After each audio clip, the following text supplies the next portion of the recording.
with Omobola Stephen. I'm the host, Omobola Stephen on the show. We focus on disruptive mindship conversations, and now that's very important because in order for us to begin to make the right and informed decisions, we need to begin to have a transformed mindset, which is the main focus of Knowledge by Omobola Stephen. Today I have Cory Rosenke, who is a theologian, an author, a presenter, and also a coach.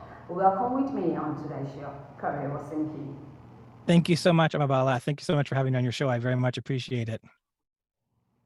I very much appreciate your presence also, and I'm looking forward to a great time.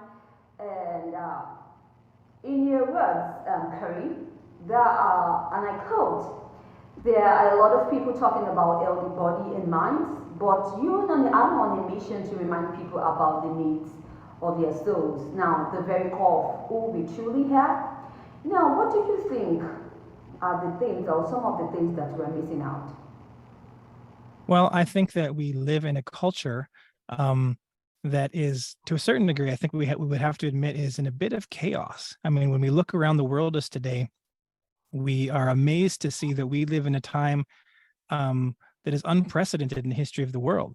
We live in a time of unprecedented prosperity, where more people than ever have access to education, to wealth, to opportunity, to comfort, and to leisure. And yet virtually every study shows that we are more unhappy than we have ever been. And I think we have to ask the question of why. And I would suggest to you that a large part of the reason for this is that we have forgotten who we are as humans. We have forgotten what we are to a certain degree. And it's interesting because there's all this talk in the world today about AI and how AI is advancing, and everyone's concerned about what happens if AI becomes self-aware. What kind of dangers could that present? But I would pose that the bigger danger is the fact that we actual humans have become, we've lost our self-awareness. We no longer understand who we are in our fullness. We view ourselves as brains and bodies, essentially. And our entire culture is based around titillating and entertaining and the brain and the body. And yet we are, I believe that both through faith and through science and through mathematics and through history, that we are beings that exist beyond biology. And as long as we are simply trying to cater to the biological component of ourselves, we struggle to identify who we are, which means we struggle to find peace, which means we struggle to identify meaning. And consider that in a world where we can do heart transplants like that, we can heal diseases like never before, we can send rockets into space, we can walk on the moon, and yet we still struggle to understand what it is that will bring us peace and what it is that will deliver us a meaningful sense of identity. You talk about losing our self-awareness. How then can we find self-awareness in this dynamic world? I know how important self-awareness is in terms of how we can really build our self-worth. So how then can we begin to find it at this critical moment of our lives? Right. Well, I think it's going to come through an awakening. I think that we have to acknowledge the truth about the fact that we have become solely focused on the brain and the body. Imagine a house where all we ever worried about was the walls and the floor. And we had carpenters come in and we maintained the walls and we maintained the floor. Meanwhile, we have a roof over our heads that is leaking water. It's letting snow in. We are similar. We've been so focused on the brain and the body that we have forgotten the core part of us, the soul. And oftentimes I talk to people and they ask me, they say, okay, what proof do you have that we have a soul? So I think that's an important question to ask to start with. The vast majority of people today statistically believe in a soul. They believe that we do exist beyond biology. And yet academia today has all but forgotten the soul. They are completely focused on the brain and the body. And I think it's a time for us to awaken to the fact officially that we exist beyond biology. And there is much evidence to this fact. Whenever people ask me, what evidence do you have that I have a soul? I generally say, you are your own best evidence that you have a soul. And your own best evidence comes through the fact that you have biological cravings, yes. And the biological cravings that we see in all the creatures around us, we need food, we need water, we need to procreate, we need shelter. We have this hope to live another day so that we can once again get food and water and shelter, and the cycle continues. But we as humanity don't just have biological cravings, we crave justice, a completely non-biological craving. As I mentioned earlier, we have a craving for identity, to answer the question, who am I? What am I? Do I have purpose? Do I have meaning? No other creature on earth asks these questions. It is us. And those questions are non-biological. They come from the soul. And so first off, I believe that we need to experience this awakening where we are willing to take the blinders off somehow and look at ourselves in a more holistic sense. Acknowledging, I mean, another evidence that we have of the soul is what I call uncoerced conclusion. I mean, when you look at the history of the world, we can talk about the soul, I should say, completely devoid before we even get into religion at all, because the soul predates that religion. Every culture in the history of the world, essentially, whether were from the jungle or from the plains or from the mountains, whether they built their houses out of wood or rock or blocks of snow or buffalo hides, whether they were hunter-gatherers or fishermen or farmers, they all came to the same conclusion that we have a soul, that some part of us exists beyond biology. And it's very important to note that the awareness of the soul was not evangelized. It did not go spread around the world like religion did. When the English landed on North American shores, the American Indians that were already here believed in a soul. The English didn't bring a knowledge of the soul. The Native Americans had their own awareness of the soul. And same thing, we could look back in ancient history with Rome. When Rome landed their legions north of the White Cliffs of Dover, they believed in a soul, but the people they were invading, in this case, the Celts, also believed in a soul.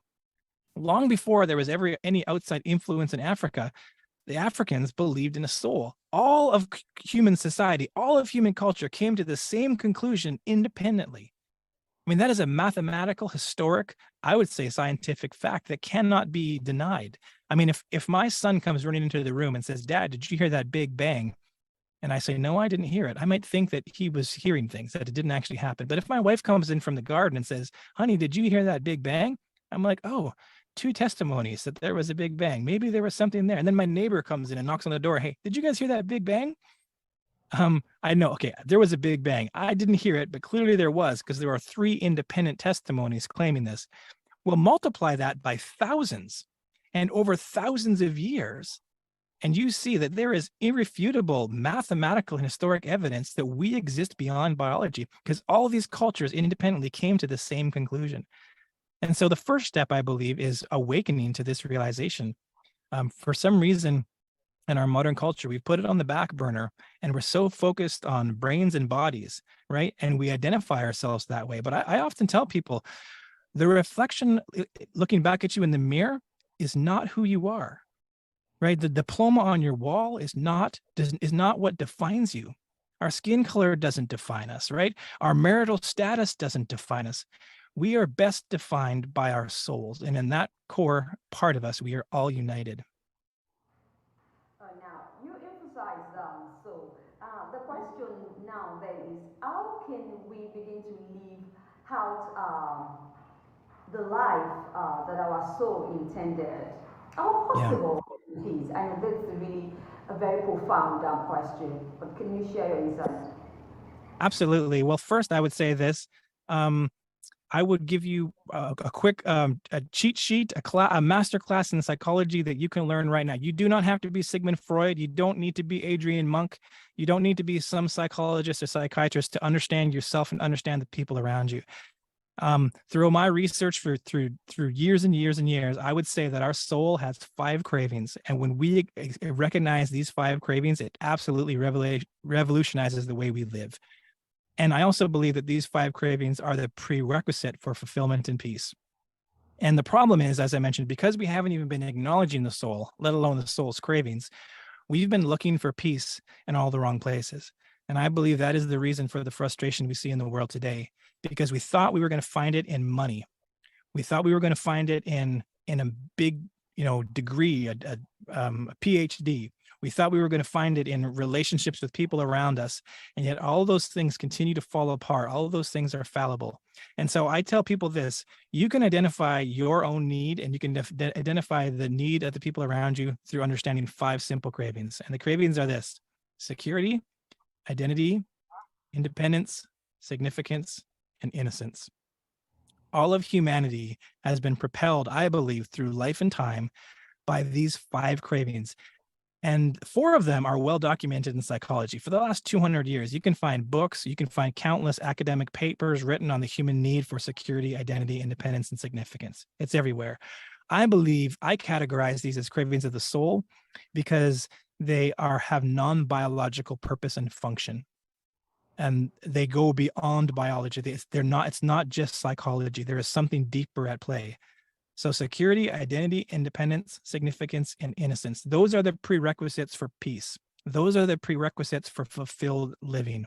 And when you look at the world around you and you wonder why some people seem contented to live in a small town, others want to live in a big city. You see people protesting in the streets, or you see people not protesting in the streets, and you say, what is it that motivates each of these people to do what they're doing? What's motivating them is the different way that they have perceived and pursued security, identity, independence, significance, and innocence. Those are the 5 questions of the soul. Those are the 5 cravings of the soul that must be answered. And if we can live lives in which those 5 cravings are satisfied simultaneously, that is the secret to peace. And it has to be simultaneous. That's the thing. I can feel secure. I can feel safe in my home and in my relationships. I can know who I am, but if someone is making me feel guilty, I'm not at peace because they've triggered that innocence craving, right? Or I can feel completely innocent of any crime, right? And I can feel special, and I can feel like I am significant in the eyes of others. But if I don't feel safe, I'm not at peace. All 5 of those cravings have to be answered simultaneously. So for any listener who is looking for, how can I live a fulfilled life? How can I live a life of joy and purpose and peace? Those are the 5 words you need to memorize: security, identity, independence, significance, and innocence. Right, Cory, talking about purpose, some of us have found our purpose accidentally, and some of us found it, intentionally. And now for the purpose of my audience, many people, most people are stuck in a rut in searching for what their true life purpose is. How can they find meaning and true definition of what their purpose is? Right. You have a profound insight to share on this topic to my audience. Can we talk? Yeah, absolutely. So if you were talking about a biological craving like food and water, so if you look at, as an example, certain scientists, and this is just a certain segment, would say that the purpose of humanity is to exist. And we exist through consuming food and water and building shelters that keep us safe. There is a certain group of that's what they would say the core purpose is. But I don't believe so, because I believe, like I said, we exist beyond biology. We are not simply defined by a biology. So if we're going to look for our core purpose, we're going to have to look at our non-biological cravings, that part of us that exists separate from our bodies and our brains. And again, our core purpose, if the purpose of the body is to consume food and to maintain itself and maintain its health, the purpose of our core self is to discover and to maintain, and I would say to expand and give to others the satisfaction of those cravings of the soul. So our purpose should be to find security for ourselves and to build security for others. I believe we find purpose not just in understanding our own identity, but by helping people and assisting them in finding their identity. The same thing with independence. We find purpose and meaning not by simply demanding our own freedom, but by extending freedom to others. We find peace by not just climbing the ladder and saying, I am significant, I am special, but by elevating the people around us and saying, no, you are significant, you are special. And then we come to that final one, the innocence one. And this is a big one. Innocence is second to none. Innocence is the root cause of almost every argument we have ever had. where someone has, we perceive that someone has accused of us of wrongdoing or wrong thinking, and we want to fight. Why? Because they have violated our deep soul craving for innocence. And so our purpose, again, is not simply to feel innocent ourselves, right? But to bestow a sense of well-being and innocence to the people around us. And I would suggest to people that that is your purpose. Now, in my book, I'm a person of faith, so I talk about different faith aspects of this. But this is also, I believe, the core root, even apart from faith. This is the best way to discover a life of purpose and fulfillment and meaning, is to understand our own cravings and not just to seek to satisfy them selfishly, but also to look at the world around us and seek to help them discover these things as well. Cory, before we get to your book, how can I discover my purpose? Right. Now, this is a tough question. Now, we talk about purpose, and now you define it well. But really, how can I get to know this is my true purpose? How can I find it? Right. Well, I think in order to understand purpose, we have to understand what we are and who we are.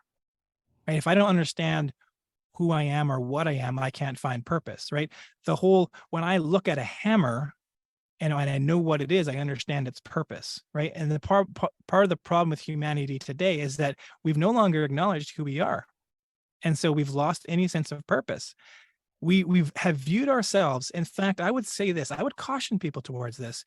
We live in a culture today, whether it's been intended or whether it was unintentional, where we have basically been told, you are nothing but an animal. And they say, okay, let's say you're a smart animal, but you're an animal nonetheless. And when we identify ourselves as animals, we give ourselves the same purpose as animals, right? Which is to consume, to survive, to guard our territory, to expand our territory. But when we realize that we aren't just brains and bodies, that we actually have souls, and that changes the equation as to who we are. And so I would say this, when you're looking for purpose, so Omobola, of course, or any of the listeners out there, I can't tell you what your purpose is in this particular moment. Purpose is something that you are going to have a journey to discover. But I can tell you where you're going to find it. You're going to find it in security, identity, independence, significance, innocence. It's not my place, obviously, to tell someone their purpose, but I can tell them where they're going to find it. And if you will look in those places, you will find your purpose. Thank you, Cory Rosenke, for your insight. My question is, do you think that a life's purpose can change with the passage of time? Our purpose can change with the passage of time. I think so. I think that life is a journey, and that there are twists and there are turns. And I think to not imagine that our purpose can change is really to rob ourselves of a journey. And I absolutely think that there are times in life. I mean, I would use just a physical example. When my wife and I first had kids, a very high part in my purpose was to provide a safe and stable home for my family. And that was a very real purpose. And I had to view that not simply as kind of some dirty chore that I had to do. It was actually my deepest purpose. I am here right now to support this new life and to build them up into a place where they will go forward and impact the world. As my kids grew up and moved from home, my purpose changed because my circle moved. And all of a sudden I felt like my purpose was to be a light in my particular community. And I can say this, I moved from Canada to the United States. Again, my goal was the same, but my purpose was moved to a whole nother place and a whole nother group of people in which I would be an influence in their lives. And so I think that we always need to remain open to the realization that our purpose can change. Because again, I would say that it is not our purpose that defines us. What defines us, I believe, what best defines us is the 5 cravings of our soul. And that can look like many different things. You can pursue that in the higher echelon of business at the top of a skyscraper. And meanwhile, there are homeless people living in tents in the street. who are nonetheless looking for this. They have the same cravings and they're looking to satisfy them. They're satisfying them in different places and in different ways, but it is the same 5 cravings that are driving them forward. So yes, I believe that our purpose can change. Not only can it change, I think that at certain times it is appropriate that it changes. Absolutely. Cory, can you tell me a bit about your book? Yeah. So in my particular book, I identify, my goal is to reintroduce people to themselves. As I say in my goal, my book is to remove the mask, remove the ambiguity. You see, when we talk about, first off, we generally don't talk about the soul. And I think we need to start talking about the soul. But when we do talk about the soul, we talk about it in ambiguous terms. We use the word, but we don't define it. And that is not helpful. And so really what I've done in my book is I have tried to define the soul so that we can actually finally understand who we are and what we're looking for. Because when we don't understand who we are and what we're looking for, it makes it really hard to find anything of any substance. And so of course, the book is called The Magnetic Heart of God, Understanding the 5 Cravings of Your Soul. And I've shared this book with so many people from multiple faiths, from atheism, Christianity, Hinduism, Buddhism, Islam's. I remember actually one of the most important feedbacks I ever got was from an atheist friend of mine who said, "I don't always agree with the conclusions that you've come to regarding how to satisfy my craving," but he said, "Boy, in awakening to the fact that I exist beyond biology, it has changed everything for me." And so yeah, I personally have called the book The Magnetic Heart of God, Understanding the 5 Cravings of Your Soul, because I believe that these cravings are specifically designed to be satisfied in our maker, that we struggle to actually have them fully fulfilled simply in earthly things, that there must be a spiritual component to our lives. Yeah, that was the purpose of writing my book, was to remove the mask, and to talk about humanity at a deeper level than the conversation has led thus far in the world today, in academia today. Can you share your projects in the pipeline that you have for my audience, if any, or any exciting news that's in the pipeline? Well, for me, I'm just like my whole we talk about purpose right now. I mean, my purpose right now has been communicating to people, to coming on Fiden podcasts such as yours, and reminding people of their soul, reminding people of the needs of their soul, reminding the people of the absolute existential necessity that we once again view ourselves holistically, and understand that we exist beyond bio. As long as we are busy looking for fulfillment simply in non-biological and biological things, we will continue to live a life where we are not fulfilled. And I think this is evidenced around us so much. See, we were promised that throughout generations, that if we would just get to the top of that intellectual mountain, we would find peace. If we would just get to the top of that sexual mountain, we would find peace. If we would just get to the top of that social mountain, we would find peace. And ours is the generation that is waking up to the fact, through technology and through all the advancements we've made, we have, like I've mentioned earlier, we have access to more things, more prosperity, more entertainment, more comfort than any other generation in the history of the world, and we are not happy. Why? I believe we are not happy because we have forgotten the soul. And so as far as what's coming down the pipe for me and what I'm excited about, I'm just excited, and I'm so privileged, Omobola, that you have me on your show to talk to people about this and to try to spread this awareness. And I do it with no personal ambitions, no desire to manipulate people, but simply to share what I believe. And I believe that through understanding these 5 cravings, like I said, it is a crash course in understanding humanity. Because the interesting thing is when I realized, Omobola, that everything that I'm motivated by is centered around security, identity, independence, significance, and innocence, I also realize that that's your motivation, and that's the motivation of your listeners. And not only does that help me personally find satisfaction, but it helps me understand you. It helps me relate to you. It helps me understand the people around me. It gives us a sense of unity and grace and tolerance that perhaps we didn't have before, when we no longer divide ourselves by all these biological factors, right? What degree do you have? What school did you go to? What's your ethnicity? What's your background? When we realize that all of those things, they can be good things. They can be things we take pride in, but ultimately they have a high potential to divide us. But when we realize that what really, really defines us is the soul, and that all of our souls have the same framework and the same shape to them, that is a unifying understanding. Right. Quickly, do you like to share any parting word for the audience? Just to realize that you are not just an animal. I can't stress this enough. You exist beyond biology, and I encourage you to go out and explore your non-biological selves. And I have a journey that I'm on, and in my book, I communicate to people my opinion and my belief on certain things.